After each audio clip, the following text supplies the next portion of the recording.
The cost of protecting state officials has skyrocketed since Governor Schwarzenegger took office in 2003. The ABC7 News I-team filed several public records requests to find out just how much has been spent. And Dan Noyes is here now with those results. Well, Carolyn and Dan, the amount of tax dollars we're spending on bodyguards for public officials has tripled in recent years. It's more than $43 million now.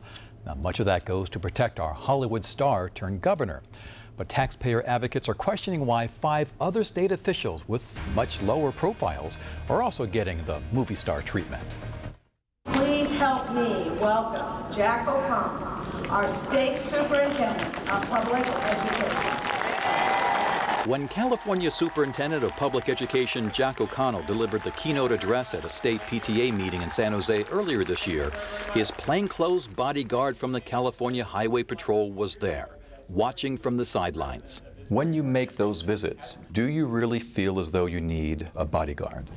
You know, again, at times, these are visits that are announced ahead of time. We have made some very difficult decisions here in this building under my signature. After, his bodyguard took the lead as they left through a loading dock. See ya, bye-bye. Walked to an unmarked CHP car and drove off.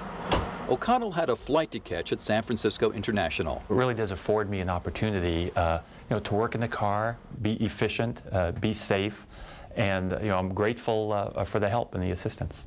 So is it more of a convenience as opposed to a real concern for your safety? It's really a combination. I think it's a real problem when politicians start looking to the CHP, trained security and law enforcement personnel, to be their chauffeurs, and that's what's happened. O'Connell is not the only elected official who gets a personal security detail from the CHP.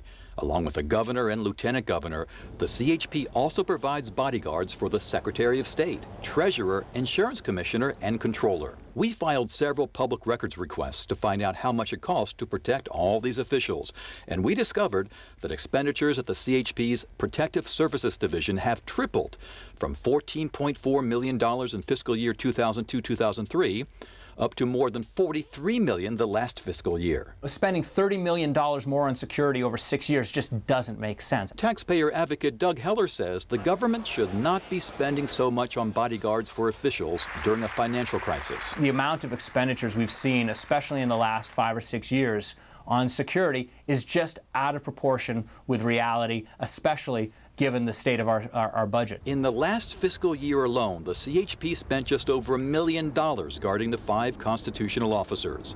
More than $224,000 for Superintendent O'Connell, nearly $140,000 for Treasurer Bill Lockyer, more than $170,000 for Secretary of State Deborah Bowen, more than $309,000 for Controller John Chung, and more than $214,000 for Insurance Commissioner Steve Poizner. Poizner's CHP bodyguard even accompanies him while he's out on the campaign trail running for governor. I would really urge any statewide elected official who uses this detail for personal or other political reasons to begin the process of reimbursing right now and backdate it to the first day they used it for private and personal needs, because that's unacceptable. We asked Poizner if he would reimburse the state for the cost of using his CHP bodyguard at campaign events when we caught up with him at a press conference last week. We've studied that question very carefully.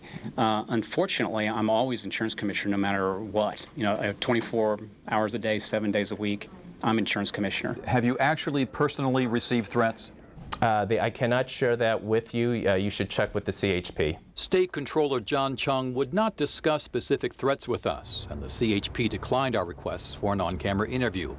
But records show that the cost of protecting the controller has risen the most among the state's constitutional officers, except for the governor and lieutenant governor, up from nearly $87,000 in fiscal year 2003-2004 to more than $300,000 the last fiscal year. Why is it getting more expensive to protect you? Well, we just had the worst financial crisis in California history. We're not out of the woods yet. Chung says some people posted angry messages on the internet after he announced this year that the state was going to delay tax refunds and would pay creditors, businesses, and taxpayers with IOUs instead of cash. There have been times when I've felt threatened. Secretary of State Deborah Bowen would not discuss specific threats either, but she says the angry scenes at recent town hall meetings over President Barack Obama's health care plan demonstrate the kind of hostility that elected officials can face at public events. I want to be accessible, and that means That means I'm on the go, I'm talking to real people, and that comes with some risks. But some state officials don't just use their bodyguards when they're out in public. When we met Superintendent O'Connell last month inside a secure state building with restricted public access, his CHP bodyguard was right there by his side. Is the danger real enough to be spending $1 million a year for these lower-level officials? For me, it's very important to move around the state, to let people know when I'm in a particular community, to be as efficient as possible and make sure that we're traveling as safely as possible. We called police agencies in the 10 states with the biggest populations, and none of them provide security for lower-level state officials the way we do. In most states, only 2 officials, including the governor, get their own security detail compared to 7 officials that the CHP protects.